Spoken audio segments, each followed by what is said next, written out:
Hello guys, welcome to today's video. In today's video I'll be sharing with you 2 ways to draft inner pockets.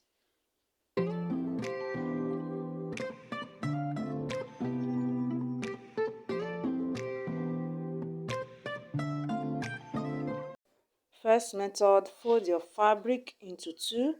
As you are seeing in this video, I've already folded the fabric into 2. Measure 8 inches.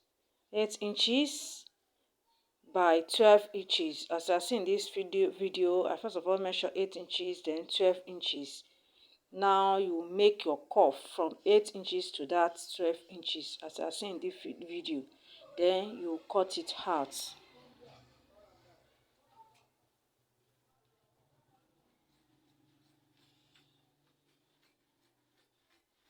Don't forget, it's going to be in 4 pieces, two pieces for each side of your gown pocket. You join it to your gown side. You join it at the arm half length, that is waistline, or you go below by 1 inch.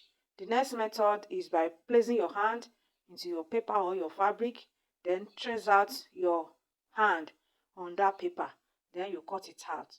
Either of the 2 methods, you can use it for your pocket. If you are new here, please don't forget to subscribe, like and share. To my old subscriber, thanks for always watching. See you in my next video. Bye.